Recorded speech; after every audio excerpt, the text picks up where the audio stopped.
Dios les bendiga, soy el obispo Hugo Alfonso Montesinos. La palabra de Dios para nuestras vidas está llena de esperanza y nos muestra los principales pilares de la fe en nuestro Señor Jesucristo. Te invito a ver con mucha atención el siguiente mensaje. Esperamos que esta palabra pueda bendecir y fortalecer tu vida. Te invito a ver el mensaje de Dios. Lucas capítulo 18, versículo 9 al 14. Leemos la palabra del Señor, lo hacemos en el nombre de nuestro Señor Jesucristo. Dice: a unos que confiaban en sí mismos como justos y menospreciaban a los otros, dijo también esta parábola. Dos hombres subieron al templo a orar. Uno era fariseo y el otro publicano. El fariseo, puesto en pie, oraba consigo mismo de esta manera: Dios, te doy gracias porque no soy como los otros hombres, ladrones, injustos, adúlteros, ni aun como este publicano. Ayuno 2 veces a la semana, doy diezmos de todo lo que gano. Mas el publicano, estando lejos, no quería ni aun alzar los ojos al cielo, sino que se golpeaba el pecho diciendo: Dios, sé propicio a mi pecador. Os digo que éste descendió a su casa justificado antes que el otro, porque cualquiera que se enaltece será humillado, y el que se humilla será enaltecido. Oremos al Señor. Padre, en el nombre de Jesús vamos ante su presencia en esta hora, Señor, rogándole que su Espíritu Santo pueda guiarnos, Señor, en esta temática. No hay duda, Señor, que a través de los temas ya estudiados hemos aprendido y entendemos, Señor, que de verdad no sabemos orar, que necesitamos aprender, Señor, de su palabra y a través de ella poder ponerla en práctica. Señor, guíenos hoy y ayúdenos para que podamos, Señor, con una mente abierta, con un corazón dispuesto y con un deseo enorme de aprender, podamos, Señor, recepcionar esta palabra y ser bendecidos. En el nombre de Jesús lo pedimos, amén y amén, Señor. Fuerte ese aplauso de alabanza al Señor. Aleluya. Gloria a Dios. Bien, vamos a hablar en el día de hoy como título: una oración auténtica. Una oración auténtica. Alguien preguntaba por allí: ¿cómo saber si la oración que yo hago es correcta o es de verdad? Podríamos también utilizar eso, ¿no? Pero el punto aquí, hermano querido, es que vamos a hablar un poquito de esta parábola. Un fariseo. ¿Y quién era un fariseo? Bueno, un fariseo era un hombre muy religioso, muy religioso. Si usted se considera religioso, el fariseo le gana. Pertenecía a una secta de judíos en sí que llegaban a un extremo a veces incluso innecesario al tratar de obedecer las leyes. Eran tremendamente minuciosos, pero al mismo tiempo se extralimitaban. Eran demasiado estrictos en su forma de vida y también con frecuencia, con mucha frecuencia, muy críticos de otros.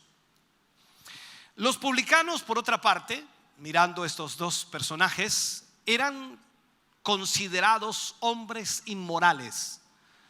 Con frecuencia explotaban a las personas cobrándoles impuestos de parte del gobierno romano y normalmente siempre abusaban al cobrar los impuestos. Entonces, por hecho, no eran vistos de una forma favorable, no eran muy bien considerados o catalogados y a menudo, por supuesto, eran tratados con mucho desprecio. Eso eran los publicanos. En esta parábola, entonces, nuestro Señor no se anda con rodeos, va directamente a lo que Él quiere mostrar y enseñar acerca de lo que es la necesidad de la oración. Esta parábola es tremendamente directa. El proceso que los hombres, o bien, por supuesto, podemos decir así, el proceso que vemos en este tema y en este enfoque que el Señor da, nos da a entender inmediatamente que debe el hombre, la mujer, el creyente, el cristiano, debe orar. Los hombres deben orar. Y por allí estudiábamos en los temas pasados y decíamos que o oramos o desmayamos. No hay ninguna otra opción. O oramos o desmayamos.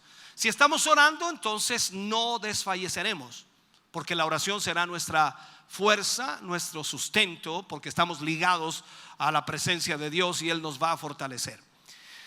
Pero si desfallecemos, por mucho que nosotros nos esforcemos en pensar de otro modo, la verdad es que no estamos orando. Veamos esto. La pregunta que todos debemos hacernos es con mucha sinceridad: ¿me siento desfallecer? Podríamos también llevarlo a esto: ¿me siento desanimado? ¿Sin ganas? ¿Me estoy quedando sordo espiritualmente? No estoy escuchando la voz de Dios, a eso me refiero. No estoy oyendo la voz de Dios. ¿Me resulta de alguna forma la vida deprimente como la llevo hoy? ¿Me siento aburrido, sin ganas, sin desafíos que enfrentar, o me siento derrotado? Estoy dando algunas ideas para que podamos nosotros entender esto. Muchas veces es así como nos sentimos. En la vida cristiana nos vamos a enfrentar a diferentes situaciones, las cuales nos van a ir llevando con reacciones o actitudes para enfrentar las cosas que estamos viviendo. Ahora, usted dirá: yo estoy orando, pastor. Oro 30 minutos en la mañana, oro 30 minutos por la noche. Pero a pesar de ello, la vida no me resulta satisfactoria, la vida no me resulta victoriosa y estoy realmente viviendo en derrota. O sea, no estoy realmente viviendo. Entonces, tal vez usted se encuentre en aquellos o entre aquellos que tienen que agachar la cabeza cuando se habla de la oración. Tenemos que confesar sinceramente que hay muy poco lugar para la oración en nuestra vida. Muy poco lugar. Usted y yo sabemos que nos cuesta orar. Nos cuesta orar. Nos cuesta trabajo orar. Nos resulta fácil olvidarnos y encontrar otra cosa que hacer en vez de orar. Siempre tenemos muchas cosas que hacer. ¿Se fija que no le queda tiempo para orar? Esa es nuestra realidad. Estoy hablando en general. Usted toma o deja, no se preocupe. La pregunta que nos podríamos hacer entonces ¿es posible que el Señor Jesús estuviera equivocado respecto al decir de que o oramos o desfallecemos? ¿Puede que se haya equivocado? Tenemos que analizarlo. ¿Es realmente importante orar? ¿Qué piensa usted? ¿Qué opina acerca de eso? ¿O acaso estamos orando y a pesar increíblemente de orar, igual desfallecemos? Son preguntas que debemos analizar para saber realmente definir lo que está sucediendo. El problema, y podríamos decirlo así, el problema no consiste en que necesitemos de la misma clase de oración a la que estábamos acostumbrados. ¿A qué me refiero con esto? El problema de muchos cristianos es que se han acostumbrado a orar de una manera y que ni siquiera se han cerciorado si es la forma correcta de hacerlo. Y llevan toda una vida cristiana orando de la misma manera sin siquiera saber si es correcto. Si nuestra vida espiritual resulta aburrida o resulta monótona, no se trata de que busquemos más tiempo para la oración, porque algunos piensan que es poca oración. Estoy dando un ejemplo solamente en esto. Posiblemente usted ora 1 hora diaria, y voy a ponerlo así para que nadie se enfade: media hora diaria, 1 hora diaria, hora y media diaria. Perfecto, dejémoslo así en ese rango de tiempo. Pero a pesar de que usted ora ese tiempo, su vida no mejora. Y usted piensa que es muy poco el tiempo que ora, por lo tanto necesita más tiempo orando, y posiblemente no sea el tiempo. Lo que necesitamos, hermano querido, con desesperación, es descubrir la verdadera naturaleza de la oración. O sea, la auténtica oración.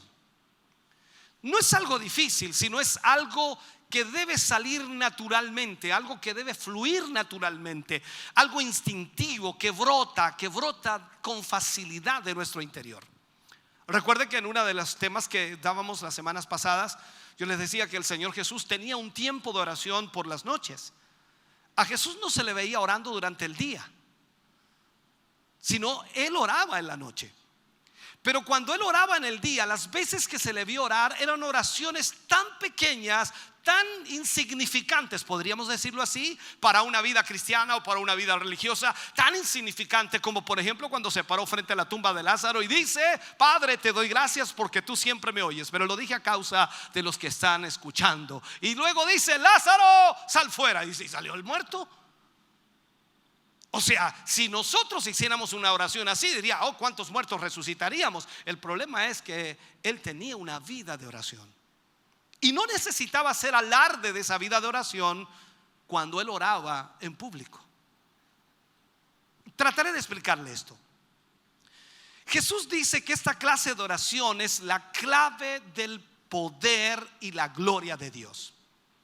Dios no demora la respuesta a la oración, ni deja tampoco de cumplir su palabra, ni se le hace sordo al creyente, para nada. Ahora, lo que de alguna manera nosotros necesitamos entender es que no debemos tratar de convencer al Señor o ejerciendo algún tipo de presión sobre Él para que Él responda. No debemos tratar nosotros de presionarlo como si estuviéramos organizando una huelga delante de su trono. Porque ese es el problema de muchos cristianos cuando oran: Señor, si tú no me respondes, Señor, yo no voy más a la iglesia. ¿Qué estás haciendo? No podemos actuar de esa manera. La verdadera oración es totalmente diferente. El único canal, hermano querido, que dispone el hombre para llegar al corazón de Dios, escuche bien, para que pueda ayudarnos realmente, para que pueda bendecirnos, es la oración. Cuando miramos entonces esta parábola del fariseo y el publicano, el Señor Jesús nos enseña acerca de la naturaleza de una auténtica oración. La naturaleza de una auténtica oración. Podríamos llamar a esa parábola la parábola de los dos oradores. De los dos oradores. Porque esta parábola comienza diciendo que los dos hombres subieron al templo. ¿A qué? A orar. Lo dice claramente. Ellos subieron al templo a orar. El propósito entonces que nuestro Señor relata en esta parábola no es explicar lo que es la propia justicia, sino que se sigue con el tema de la oración. Y esta es la enseñanza, por supuesto, que el Señor Jesús trata de transmitirnos a nosotros, y es la enseñanza principal de esta parábola. No solo que oremos, sino que nuestra oración llegue al Padre. Esta es la oración verdadera, que la oración llegue al Padre. Sigamos en esto. Nuestro Señor está enseñando la verdad, comparándola, por supuesto, y colocándola junto al error. Eso es lo que hace aquí. Muestra el error y muestra la verdad, o muestra la verdad y muestra el error, para que las personas hagan la diferencia y entiendan de una vez por todas cuál es la verdadera oración. Les hace ser conscientes del error, y allí es donde nosotros podemos, por supuesto, ver el contraste, entender, comprender la verdad de lo que Dios quiere que nosotros aprendamos. Entonces, en esta breve parábola, el fariseo era un hombre de oración. Lo vemos inmediatamente, era un hombre de oración. Nadie puede negar que el fariseo iba al templo a otra cosa. No, él iba a orar, estamos claros. Él oraba con frecuencia.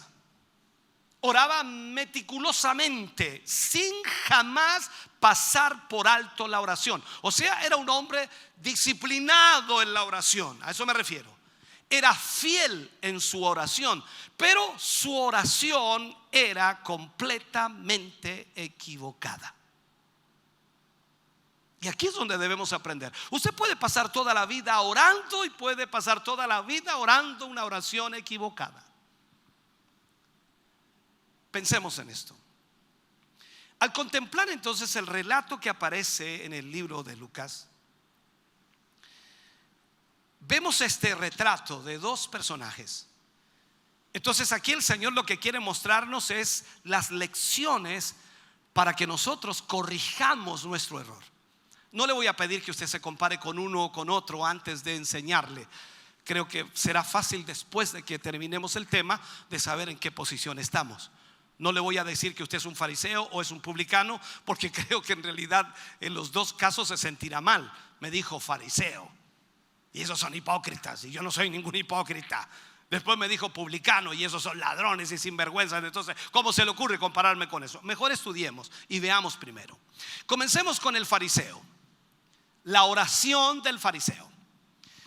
Si contemplamos entonces al fariseo, queda claro que no es la oración que Dios desea. Queda muy claro aquí que no es la oración real, verdadera. Entonces, miremos esta situación. Este fariseo oraba de una manera incorrecta y nos damos cuenta que hay una manera de orar que realmente no es orar. Nosotros nos acostumbramos desde muy jóvenes o desde muy pequeños yendo a la iglesia a orar. Y nosotros éramos personas que repetíamos lo que otros decían, porque es una verdad. Todos aprendemos de los demás cuando los escuchamos orar y tratamos de orar como aquel predicador, como aquel hermano, como aquella hermana, porque es más o menos lo que nosotros copiamos, porque decimos él sabe más, entonces oremos como él ora. Hoy qué hora lindo ese hermano, oh qué hora linda esa hermana, qué tremendo como ora ella. A mí me gustaría orar como ella. Pero ¿cuál es el punto aquí? No son las palabras. Jesús dijo que este publicano primero se puso en pie. Miremos esto: con los brazos extendidos y los ojos elevados, mirando al cielo. No sé si te das cuenta más o menos, ¿cierto? Se puso en pie, brazos extendidos hacia arriba, ojos mirando al cielo. Y alguien dice: este hombre está orando a Dios. No hay duda en eso, ¿no?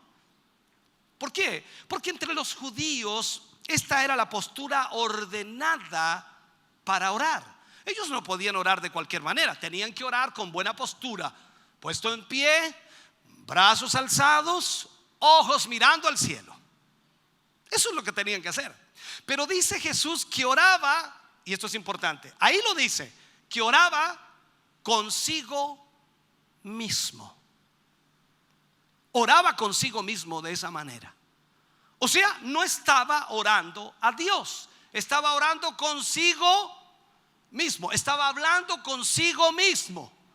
Suena chistoso lo que voy a decir, pero es una verdad. Le dije yo a mí mismo que se comportara de esta manera y mí mismo me dijo que yo no puede ser. O sea, si vamos a orar a Dios, debemos hablar con Dios. No sé si me entiende. Entonces, él no estaba orando a Dios, estaba orando a sí mismo. No había nadie al otro lado del teléfono, por decirlo así. Esto es como cuando usted va hablando por teléfono y de repente se corta la señal y usted sigue hablando y sigue hablando y sigue hablando y sigue hablando. De repente, aló, se cortó. ¿Y en qué rato se quedó? ¿Dónde me quedé? No, hace media hora que se cortó. Este es un problema que muchos cristianos tienen. En otras palabras, esa oración era una completa pérdida de tiempo. O sea, todo lo que estaba haciendo el fariseo al orar consigo mismo era una pérdida de tiempo, porque Dios no lo oía, Dios no lo escuchaba. Tal vez estaba haciendo lo que algunos escritores modernos nos animan a hacer, ¿no? Diciendo que esa es la verdadera naturaleza de la oración. Ellos se enfocan, algunos escritores de este tiempo, es decir, comunicarse con el hombre interior. No hay duda de que no estaba llegando más arriba que eso. Se estaba comunicando consigo mismo, pero no estaba comunicándose con Dios. La oración es para comunicarse con Dios. Entonces esto no estaba relacionado con Dios, y ese es un punto en el cual nuestro Señor Jesucristo deja perfectamente claro: este hombre se estaba comunicando consigo mismo. Pero veamos esto. ¿Qué es esta enseñanza negativa acerca de la oración? ¿Cómo podemos nosotros definirla? Para empezar, cuando miramos un poquito y profundizamos, está claro que no estamos orando cuando nos acercamos a Dios impresionados por nuestras propias virtudes. O sea, cuando usted se acerca a Dios, me refiero a orar y le dice: Señor, yo te doy gracias por cómo yo soy, por cómo me comporto, Señor, por cómo yo actúo. Te doy gracias por ser tu hijo y no hay otro como este hijo tuyo. Me sigue más o menos lo que estoy diciendo, ¿no? Este fariseo estaba orando así.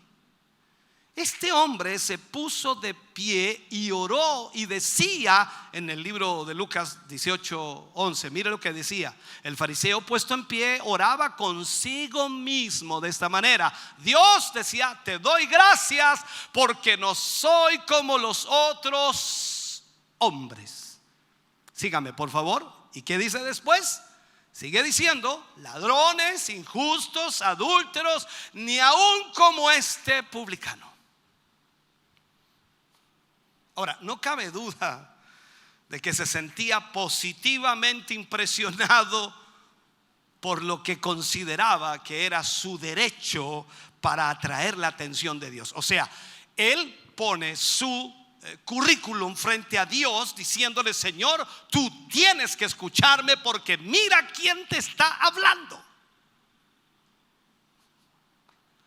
Wow. Entonces, de esta manera él quería atrapar la atención de Dios, sintiendo que había que prácticamente agradecerle a él por estar orando a Dios, o que sencillamente había que agradecerle también a Dios de alguna manera por haber creado a tan semejante y a tan extraordinario hombre. Y si nadie estaba dispuesto a hacerlo, si nadie estaba dispuesto a agradecer a Dios por tal semejante hombre, entonces él mismo se encargaría de hacerlo. O sea, en nuestro lenguaje, se estaba tirando flores solo. Ahora usted trata de hacer memoria y dice: oh, mi oración. Ay, mi oración, ay, Señor, ay, ay, ay. Entonces nos preguntamos: ¿qué hombre tan extraordinario? No puede quedar sin reconocimiento, ¿no? Puede que nos riamos un poco, ¿no?, al observar esto, pero ¿cuántas veces hemos oído oraciones de personas de esta manera, engrandeciéndose en la oración? Ahora,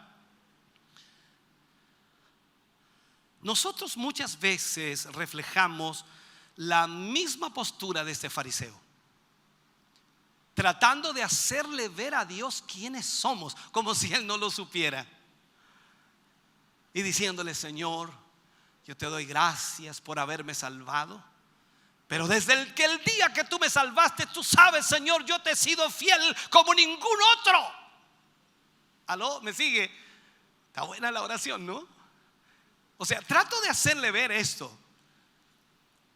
Durante una serie de años, una cantidad de años como llevo como pastor, y he escuchado a muchos cristianos orar, incluyéndome a mí mismo, en una distracción personal. En los primeros años, yo recuerdo, grababa mis oraciones para luego escucharme, y algunas mejor ni escucharlas. Yo digo: esta no la escuchó el Señor. No. Entonces ahí vemos que la situación es compleja. La frecuencia que a veces nosotros utilizamos este tipo de oración es increíble. Con frecuencia una experiencia de lo más humorístico y en ocasiones de lo más lastimoso, porque nos equivocamos, erramos y no es lo que Dios desea. ¿Cuántas veces usted ha orado de esa manera? ¿Cuántas veces incluso, vamos a poner un ejemplo, usted le ha dicho al Señor: Señor, Yo he sido fiel a tu palabra, he sido fiel al servicio tuyo, Señor. ¿No me darías una mano para poder realizar esta tarea? Lo que queremos decir así, de esa manera a veces, hermano querido, en otras palabras, es: Señor, yo voy a contribuir con mi habilidad, con mi capacidad, con mi liderazgo, con mi capacidad de organizar. Mis talentos los voy a poner allí, Señor. Voy a cantar, voy a hablar, y luego tú haces el resto.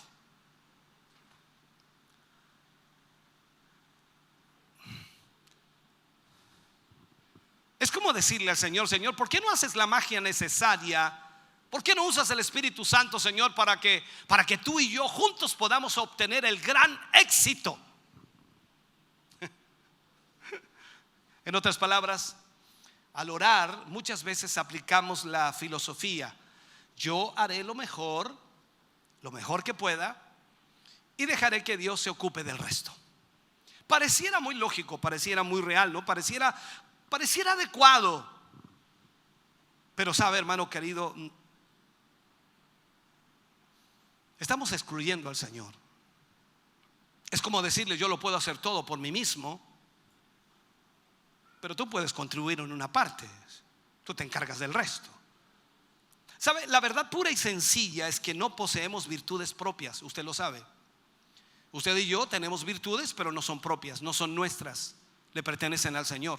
Usted y yo poseemos talentos, pero no son propios, le pertenecen al Señor. Entonces, en este sentido, mucho menos, no tenemos absolutamente nada que contribuir a la causa de Dios. Estamos orando cuando estamos en la bancarrota, ¿no es verdad? Siempre cuando estamos en problemas, en dificultades, oramos.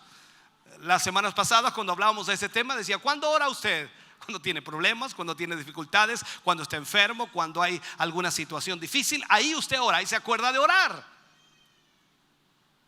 Si somos sinceros con nosotros mismos, si de alguna manera,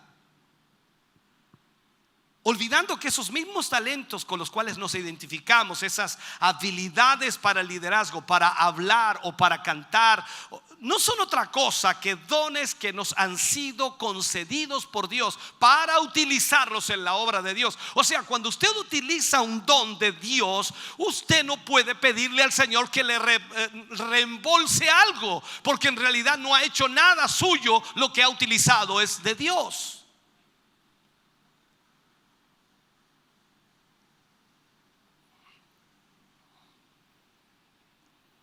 No resulta extraña en realidad la facilidad con que nos identificamos con nuestras virtudes y negamos constantemente la menor identificación con nuestras faltas o con nuestras fallas. ¿Se ha fijado usted que siempre culpamos a todo el mundo de nuestros fracasos? Pero cuando se trata del éxito, entonces nos merecemos todo el mérito. Son tantas las cosas que olvidamos increíblemente. Nos olvidamos de la gracia de Dios. Nos olvidamos que esa gracia actúa como escudo, que nos ha salvado de algunas de las espantosas cosas en las que otros han caído y por las cuales les miramos como por encima del hombro. Nos olvidamos de que el motivo por el que no nos hallamos en ese lugar o no hemos caído en aquello que otros cayeron, que ese pobre desventurado está, que quizás es culpable de cosas tan malvadas y repugnantes, es sencillamente que no hemos caído en ese estado, es porque nunca hemos estado expuestos a ese tipo de presiones. Tú y yo debemos dar gracias siempre a Dios, que Él nos ha guardado, que Él nos ha protegido, que su amor y misericordia han sido favorables a nuestras vidas. Por lo tanto, nunca debes mirar por sobre el hombro a nadie, no importa quién sea, no importa cómo esté, no importa la condición que esté, porque tú y yo estamos solo por la gracia de Dios de pie hoy, y podemos decir que gracias a Él estamos donde estamos, y la misericordia de Dios ha sido tan grande que Él no ha permitido que seamos tentados más allá de lo que podemos soportar. Yo estoy seguro que nosotros hubiésemos caído también en lo que ese hombre o esa mujer está, y que nosotros muchas veces miramos como mal. De haber estado en ese lugar, nosotros también estaríamos en la misma condición o quizás peor. De hecho, hermano querido, nos olvidamos de algunas cosas que están presentes en nuestra vida, como pueden ser incluso nuestras sutiles manipulaciones o nuestros, no sé cómo llamarle, deliberados engaños que tenemos, nuestras falsas simpatías y nuestros dudosos arreglos en los negocios. Muchas veces tenemos cosas extrañas en nuestra vida, pero las pasamos como nada, como si eso estuviera bien, como si no fuera malo. Eso no es pecado, no es maldad, y comenzamos a arreglar y ajustar todo aquello. Y es increíble que con cuánto cuidado nosotros recordamos nuestros valores, nuestras virtudes, nuestras buenas cualidades, y a veces se las decimos al Señor en la oración. Por eso cuando tú le pasas el micrófono a alguien para que ore en el culto, en la reunión, vas a escuchar cosas impresionantes, porque tratamos de arreglar lo que realmente somos. Nos arreglamos para tener una buena opinión de nosotros mismos. Una buena opinión de nosotros mismos. Eso es lo que hizo el fariseo. Señor, te doy gracias, porque no soy como los otros hombres, ni menos como este publicano, ladrón. Y comenzó a decir, este fariseo lo miramos y lo estudiamos aquí. Lo que hace en realidad está poniéndose en una ubicación o en un lugar, y desde ahí para abajo está mirando.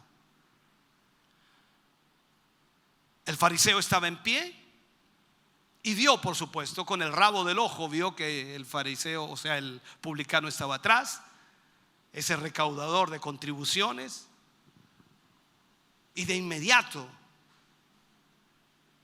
él se sintió una persona virtuosa. ¿Por qué? Porque había un publicano que era considerado un malhechor, un ladrón, y él dijo: aquí estoy bien. Habemos dos en el templo, y de los dos yo soy el mejor. ¿No te ha pasado eso? Vienes al templo y comienzas a mirar, dice: no vinieron buenos hermanos hoy día. ¿No te ha pasado eso? Hoy va a estar más o menos el culto nomás. Hoy día vinieron todos los carnales. Estoy dando una idea, disculpe, no estoy ofendiéndole. Porque nos ponemos en esa posición. Él dijo: Señor, te doy gracias porque no soy así y no hago ninguna de esas cosas. O sea, había adoptado una postura ventajosa de alguna manera, que le permitía mirar al publicano con desprecio a esta otra persona, porque siempre es posible encontrar a alguien que está más abajo en la escala de la moral humana. Siempre vamos a encontrar a alguien que está más abajo de lo que estamos nosotros.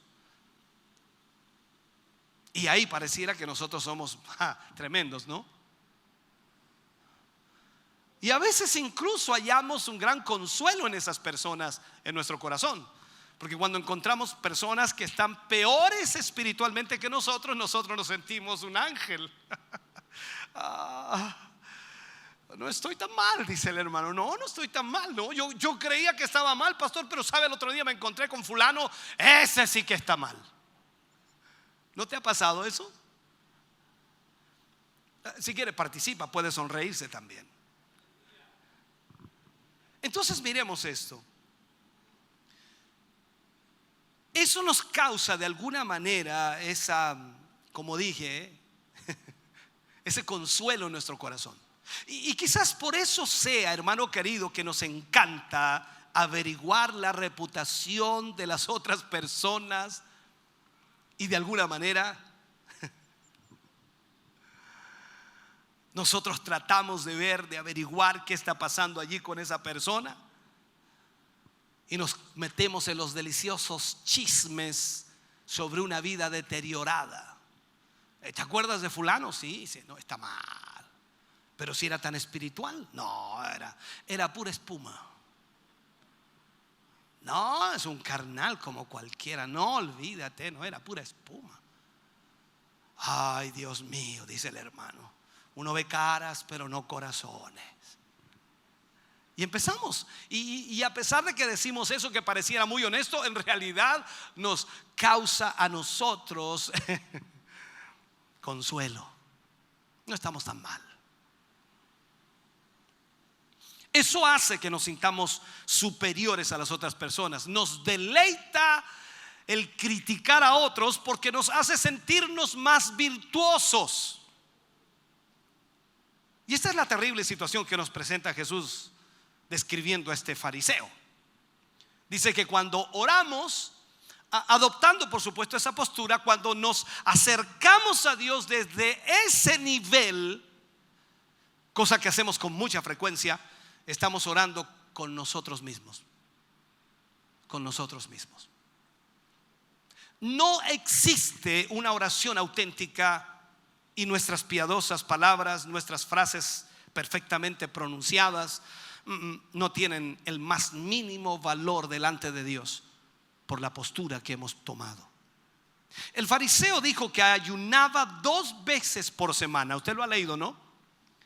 Lo cual era el doble de lo que requería la ley. Mira que eran complejos estos. Era el doble. La ley exigía que ayunaran 1 vez por semana. Él ayunaba 2. Además daba diezmo de todo lo que tenía, que también era más de lo que exigía la ley. Pero el fariseo esperaba que Dios actuara porque estaba seguro que no podía negarse a hacerlo en vista de sus antecedentes y en vista del servicio fiel que le estaba mencionando él. O sea, Dios estaba obligado a responderle porque él decía que no era como el publicano, no era un ladrón, no era como los demás hombres. Él ayunaba 2 veces por semana, diezmaba de todo lo que tenía. Entonces Dios tenía la obligación de responderle. Dígame, ¿acaso nosotros no oramos continuamente como si Dios nos debiese algo? ¿Como si Dios está en deuda con nosotros? A ver, Señor, tú me prometiste. Yo fui al culto y esa hermana o ese hermano me habló y tú me dijiste que me ibas a dar esto y todavía no pasa nada. ¿Qué pasa, Señor? ¿Para qué prometes si después no vas a cumplir? Dígame que ojalá no hubiera escuchado ese tipo de oraciones, pero he escuchado unas oraciones, hermano. Podría contarle muchas anécdotas, pero no tenemos el tiempo. ¿Sabe? Haga algo importante. No creo que sea lo correcto, pero yo creo que a veces también es importante escucharse uno mismo. No por lo que dice, sino que grabarse. Grabe su oración y luego escúchese. Se va a avergonzar solo.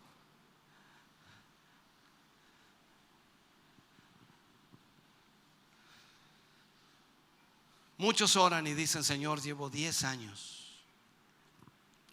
enseñando fielmente tu palabra. Y seguro que ahora, después de estos 10 años, no te puedes negar a hacer algo por mí. Otros dicen: Señor, he renunciado a mucho por ti. Así que ahora, Señor, dame esta pequeña cosa que te pido.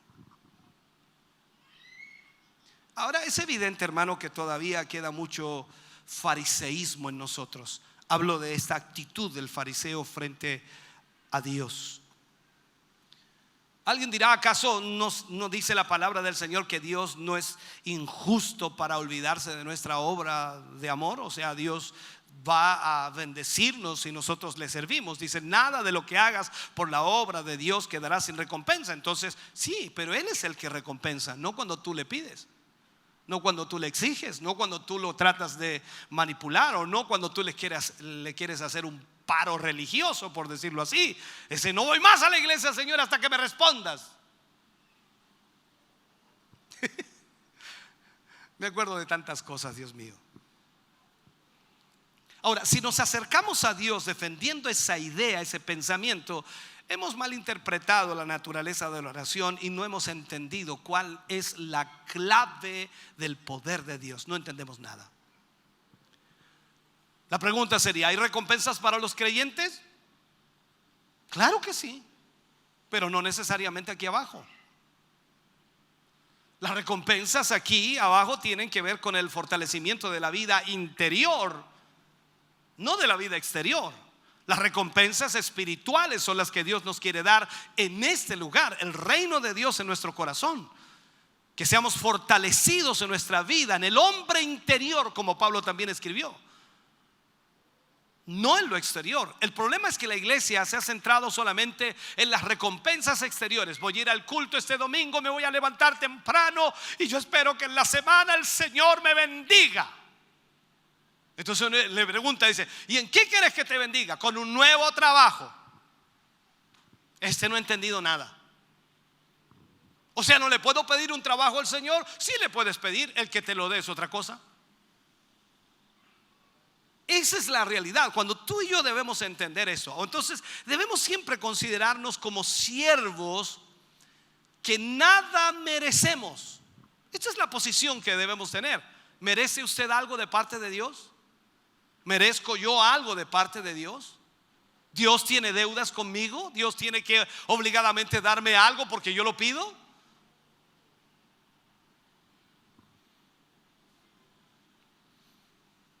Recuerda que dice la palabra del Señor: si todo lo hubieras hecho, siervo inútil eres. O sea, es nuestra obligación hacer lo que hacemos. Esforzarnos, buscar del Señor, orar, buscar la comunión con Él, porque eso es lo que nos mantiene vivo. Si nos soltamos de Dios, todo se estropea, todo se viene abajo, todo se derrumba. No tenemos nada que exigirle a Dios por nuestro fiel servicio, nada. Porque solamente lo que teníamos que hacer. Recuerde, el Señor nos salvó. ¿Cuántos dicen amén a eso? ¿Cuánto hubieras pagado por la salvación? No tienes cómo pagarla. El perdón de tus pecados, no tienes cómo. Y el Señor te salva y te perdona, te lava y te limpia. Y ahora te dice: ahora tú eres mi hijo, eres mi siervo, eres mi doulos, eres mi servidor, por lo tanto eres mi esclavo. Entonces ahora haz lo que yo te pido. Y nosotros debemos hacerlo porque tenemos que hacerlo. Y Dios no tiene ninguna obligación más con nosotros. No tenemos ningún derecho a acudir a Dios en oración y exigirle que responda por haber hecho esto o lo otro.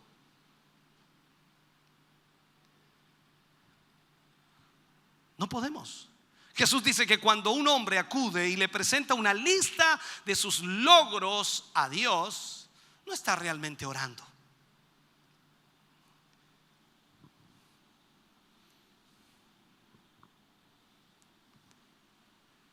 Ahora, eso no nos sorprende entonces por qué tantos cristianos desfallecen. Porque a pesar de que oren, la verdad es que no están orando.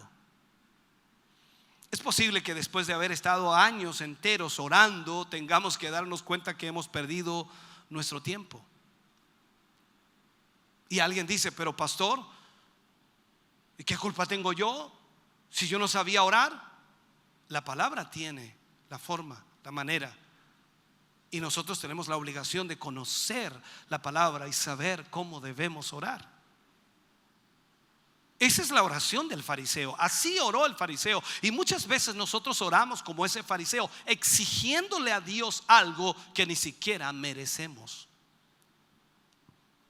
Veamos la otra oración. Veamos al publicano. Bueno, sería preguntarle si considera algo similar al fariseo, ¿no? Pero dejémoslo ahí. La oración del publicano. Vamos a analizarlo. Vamos a analizar la oración de este publicano. Jesús dice que el recaudador de impuestos se mantuvo alejado. No estuvo en el altar, estuvo alejado del altar. sin atreverse ni siquiera a elevar los ojos al cielo. O sea, ya no tenía la postura que los fariseos decían que había que tener para orar. No adoptaba esa postura exigida para la oración. Y todo lo que hacía estaba mal, de acuerdo a la postura. A veces, ¿sabe usted que pasan a ser insignificantes? ¿Cómo decirlo? Insignificantes las cosas externas que rodean a la oración. Muchos hoy están más enfocados en la postura que tomamos para que de alguna manera Dios nos oiga, pero en realidad se desenfocan de la oración. La oración es la que Dios escucha. Entonces es más importante la oración que la postura misma en la oración. No digo que no podamos hacerlo, debemos hacerlo en lo posible, pero hay momentos en los cuales nosotros no vamos a poder hacerlo.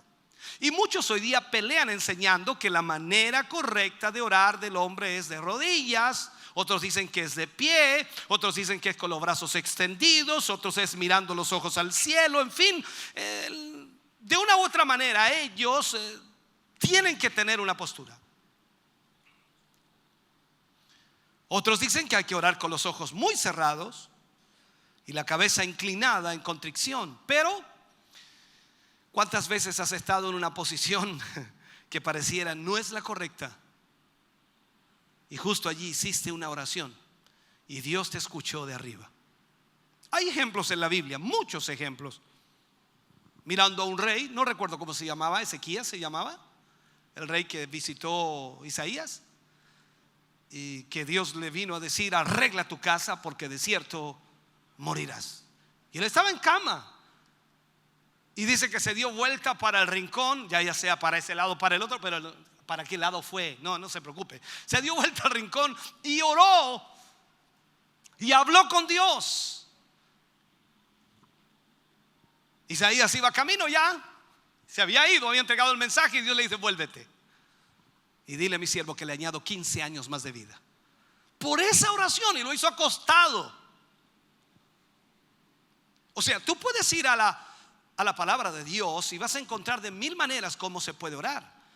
Ahora, todo depende de las circunstancias y las situaciones que tú te encuentres. ¿Me estás oyendo?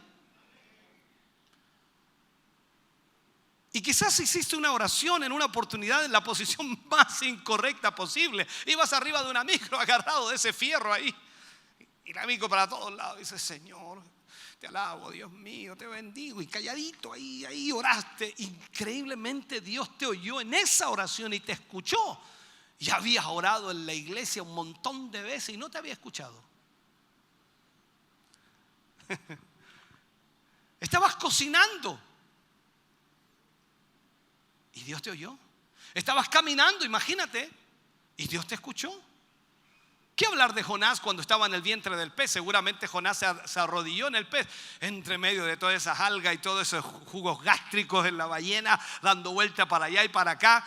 Porque algunos piensan que Jonás, como los dibujos animados, llegó al vientre del pez y había un parte de un barco, un colchón por ahí, una cosa por acá. No. En medio del estómago de la ballena daba vueltas para todos lados y ahí clamó al Señor y de ahí el Señor lo escuchó. Ese hombre, hermano querido, el publicano, llegó al templo y se quedó en pie con los ojos inclinados a tierra, mirando a tierra sin asumir una postura de oración, no estando ni siquiera en el lugar indicado, porque se quedó atrás. O sea, lo único que se sentía capaz de hacer era golpearse el pecho y decir, ¿qué decía? Dios, sé propicio a mí, que soy pecador.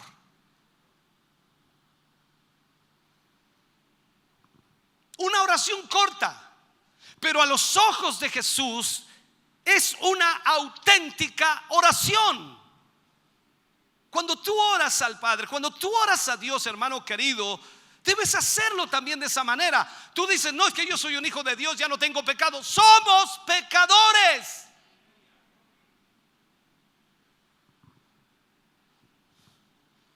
En la figura de este publicano aprendemos una segunda cosa acerca de la verdadera oración, importantísima. Y este es siempre un reconocimiento de la divina suficiencia de Dios. Este hombre dijo: Señor, sé propicio a mí. Y esa es la verdadera oración. Nuestra ayuda debe proceder de Dios. Y este hombre no buscó su ayuda en ninguna otra parte, sino solo en Dios. Solo en Dios.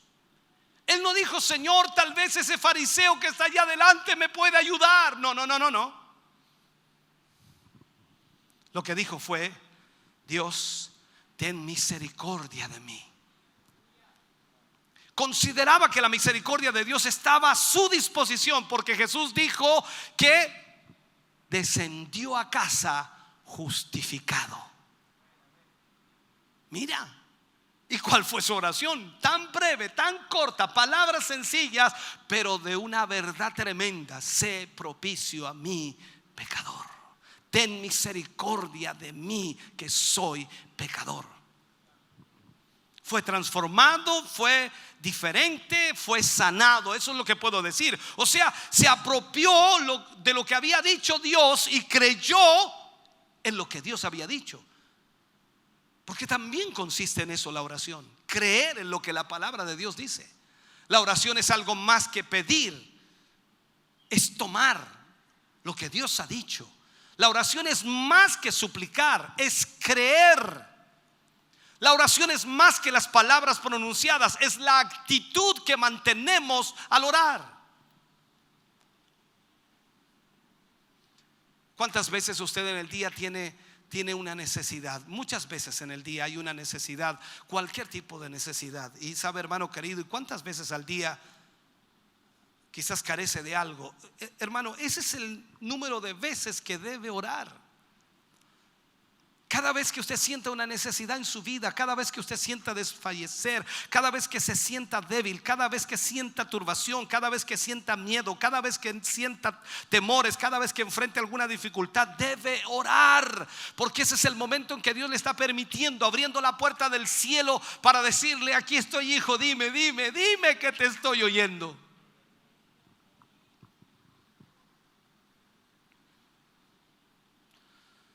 Debe haber, como lo enseñé en la clase pasada o en el tema pasado, debe haber una conciencia de necesidad, una oportunidad para permitir de alguna manera al corazón que se oiga la voz de Dios en ella. Sea cual fuere la forma que adopte la oración, eso se eleva inmediatamente a Dios. Y usted va a decir: Dios, ten misericordia. Ten misericordia de mí. En otras palabras, le está diciendo: Señor, cubre mi necesidad. Sin pronunciarlo, sin decirlo: ten misericordia de mí. Es como decir en estos momentos: tú eres mi esperanza. ¿Has orado alguna vez de esa manera? ¿Has orado alguna vez de verdad? Si miramos en la Biblia, si vemos lo que Jesús dice y si creemos que lo que Jesús dice es cierto, que el orar es lo contrario de desfallecer, entonces la pregunta que tenemos que analizar es: ¿por qué? ¿Por qué me encuentro como si mi vida es de frecuente desfallecimiento? ¿Por qué siempre me siento tan débil? ¿Por qué me desanimo? ¿Por qué me siento derrotado? La respuesta es sencilla, es simple: es que no has estado orando. Pastor, si oro. No, es que no has estado orando realmente. Lo que has hecho es presentarle tu currículum al Señor, como presionándolo a que tiene que ayudarte. No, tú necesitas mostrarle a Dios tu necesidad, pero de la perspectiva de lo que tú eres: un pecador.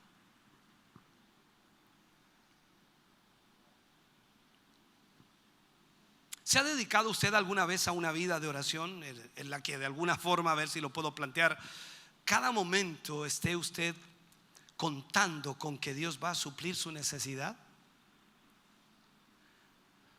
¿Sabe? Jesús nos deja precisamente en este punto. Tal vez podamos decir por primera vez, no sé cómo llamarle, Señor, ten misericordia de mí, que soy pecador. Y podamos decirle al Señor de esa manera. Incluso después de años de haber vivido la vida cristiana, podemos comenzar de nuevo y podemos decir: Señor, ten misericordia de mí.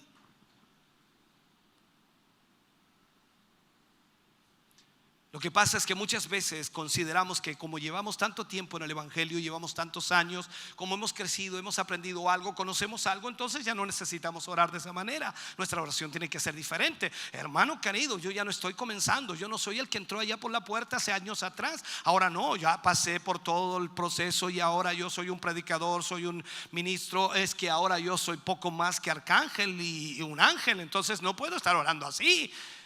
Hermanos, seguimos siendo pecadores.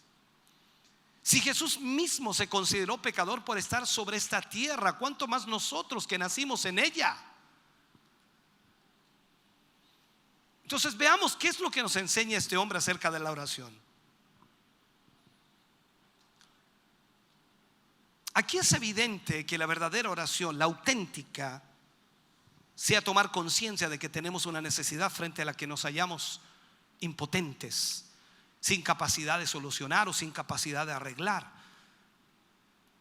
Este hombre se vio a sí mismo en el nivel más bajo posible de un pecador. Entonces Dios lo escuchó y él le dijo: sé propicio a mí, que soy pecador. Un pecador de la clase más baja, de la peor calaña, como alguien diría. Estaba convencido de que sin Dios no había nada que él pudiera hacer. No había nadie que lo pudiera ayudar en su situación.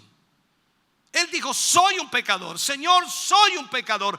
Eso es todo cuanto puedo decir. No hay nada más que pueda añadir. ¿Qué más puedo decir si soy un pecador?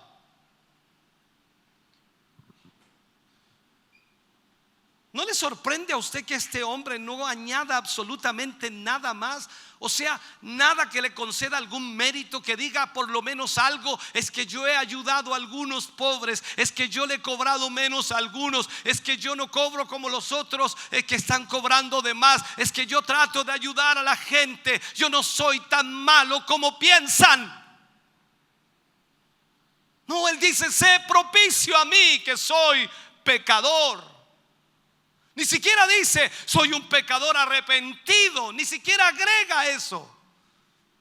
Aunque él estaba arrepentido, pero no usó eso como argumento para obtener la bendición de Dios. Señor, ya me arrepentí, ayúdame ahora.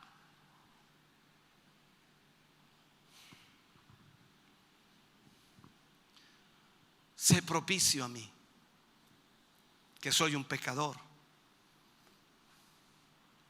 Ni siquiera dice eso: Dios, sé propicio a mí, que soy un pecador honesto.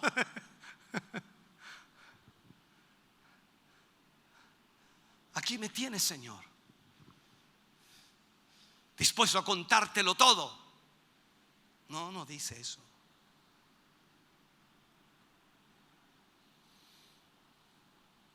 Él se reconoció pecador.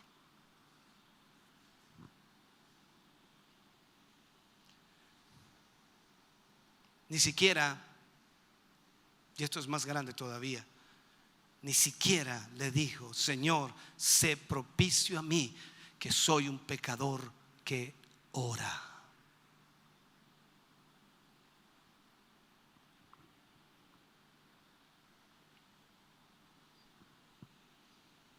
Este hombre le presenta todas sus angustias y dice: Señor, ten misericordia de mí. Dios sabía quién era. No tengo más, o no tengo a nadie más en quien apoyarme más que en ti. Este hombre reconoce que para hacer algo bien, incluso las actividades normales de su vida, necesitaba a Dios. Sencillamente tenía que tener a Dios. No había otra esperanza para él. Ahora, ¿cómo llego a esa conclusión? ¿Cómo saco esa conclusión? Exactamente lo contrario de lo que había pasado con el fariseo. Totalmente lo contrario. No había mirado hacia abajo a alguien más bajo que él, sino que miró a Dios. ¿Qué es lo que hacemos nosotros? Miramos hacia abajo y cuando estamos orando, en nuestra mente inmediatamente comienzan a aparecer personas que están mal. Señor, yo no soy tan malo. Yo como pastor voy a poner este ejemplo. Estoy orando al Señor y digo: Señor, yo quiero hacer tu obra, yo quiero servirte, yo quiero, Señor, predicar tu evangelio, llevar tu palabra. Y inmediatamente: Señor, yo no quiero ser como ese pastor que se desvió, yo no quiero ser como ese pastor que pecó, yo no quiero ser como ese pastor que defraudó, yo no quiero ser como ese pastor. Siempre mirando hacia abajo, cuando lo que tenemos que hacer es mirar hacia arriba para ver nuestra condición, porque cuando tú miras al cielo ves a un Dios santo y poderoso, y cuando te miras a ti mismo te das cuenta que no eres nada y que necesitas a ese Dios que es santo y que es poderoso.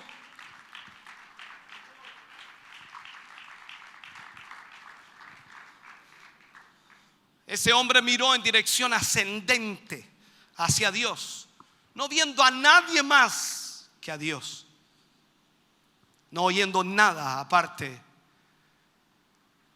de la elevada vida de Dios o de la elevada forma de vida de Dios. En Mateo capítulo 22 versículo 37, Jesús le dijo: amarás al Señor tu Dios con todo tu corazón y con toda tu alma y con toda tu mente. Eso es lo que Dios nos pide. Déjame tratar de terminar este mensaje, concluir.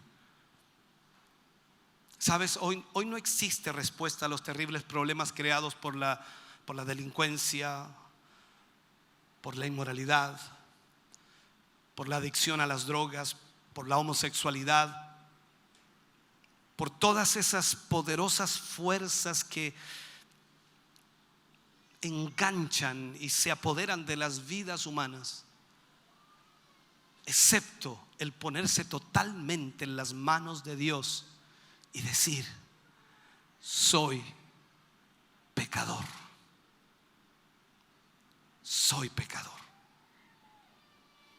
Sabes, la oración que mira a Dios no te lleva a rechazar a los demás, sino a extender la gracia que tú mismo recibiste. Lo que por gracia habéis recibido, dadlo también de gracia. ¿Qué recibiste de parte de Dios? La gracia. No merecías salvación, tú y yo no merecíamos ser salvos, pero Dios tuvo misericordia y la gracia de Dios nos alcanzó. Ahora es lo mismo que debemos dar, aunque sea el pecador más grande. Entrega la gracia de Dios. Dios te ama.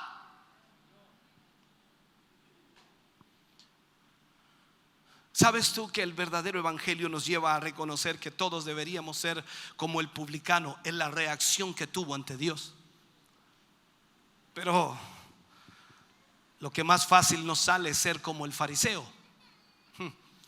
Y el mayor error del fariseo fue compararse con otra persona, sintiéndose más santo y con más moral, pensando que él obtendría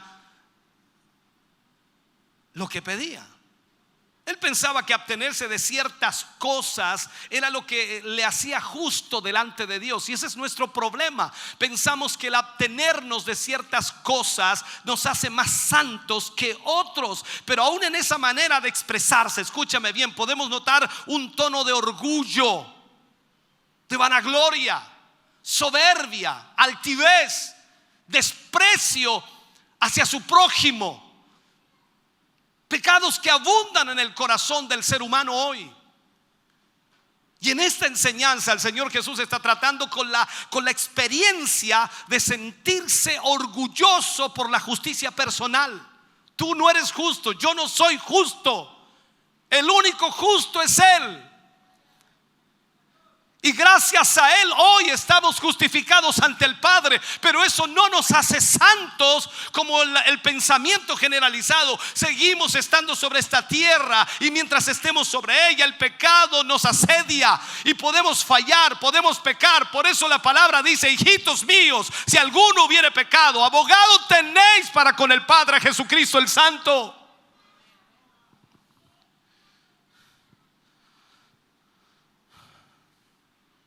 Todos los logros morales que tengamos, logros espirituales, Y todo lo que podamos cumplir de la ley de Dios no puede crear en nosotros orgullo. Pero la conducta de este tipo de personas refleja que esta confianza está depositada en la gracia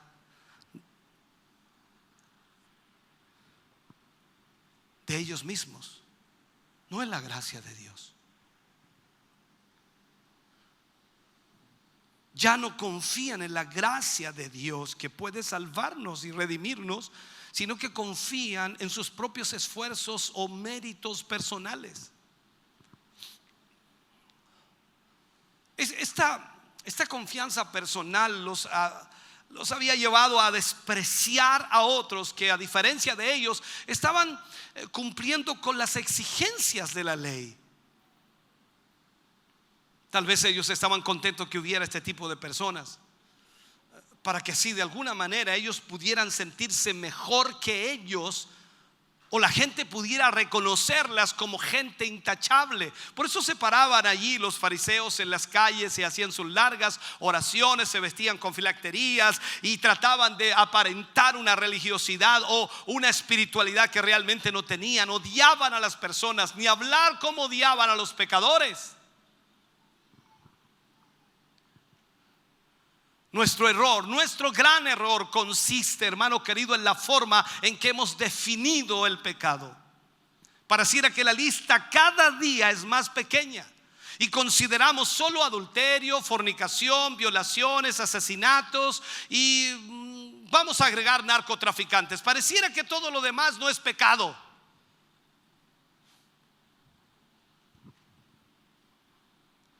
Así es fácil no considerarse culpable.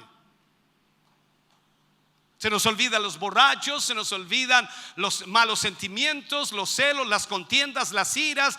Se nos olvida todo aquello que puede ser terriblemente malo y es el comienzo para una vida perdida y que es pecado ante Dios, y lo dejamos de lado. Y como nuestro problema no radica en esos pecados escandalosos, pareciera que no somos pecadores. ¿Se ha fijado? No, es que yo nunca he adulterado, entonces ¡ay del que adultere! Pero ¿qué dice la Biblia? Si miras a una mujer y la codicias en tu corazón, ya adulteraste con ella.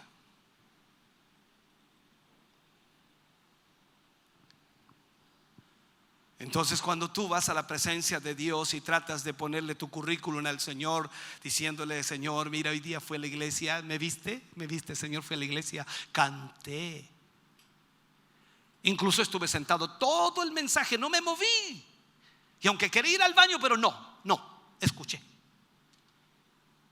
Ahora, Señor, ¿me podrías ayudar? ¿Me sigues en lo que trato de decirte?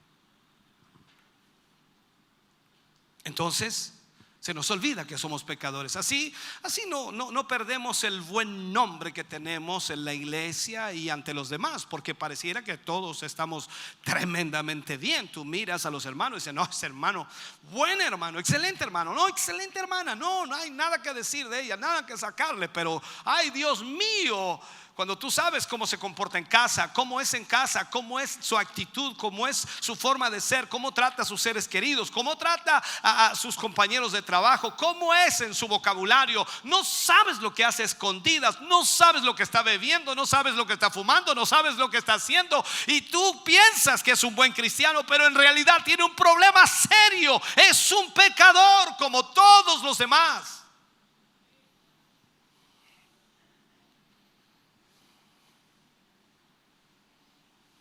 Sabes, la verdadera oración no enseña a humillarnos con la intención de que Dios nos enaltezca, porque pareciera que nosotros tomamos esa frase, dice: el que se humilla será enaltecido. Entonces nos tiramos al piso, nos tiramos al suelo. Señor, yo me humillé, ahora, Señor, enaltéceme. No es así.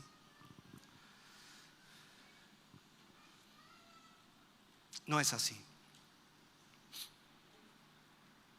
Esto no es sentir algún mérito por lo que hemos hecho. Es como que el que ofrenda y diezma para que Dios le prospere en todo. No, tampoco es así. Él lo hace porque sabe que tiene una responsabilidad con la iglesia.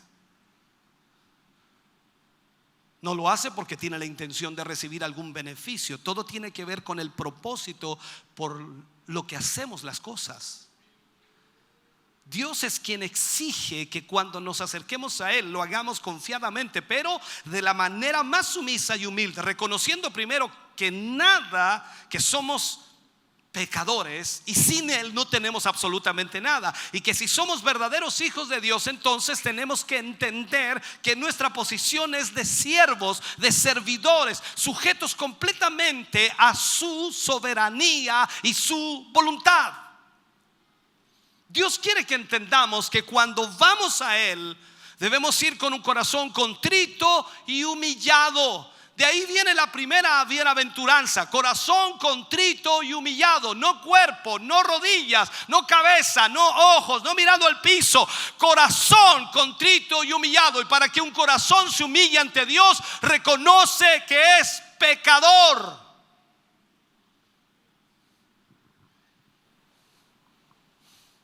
Déjame terminar con este versículo. Mateo 5:3. Bienaventurados los pobres en espíritu, porque de ellos es el reino de los cielos. Los pobres en espíritu.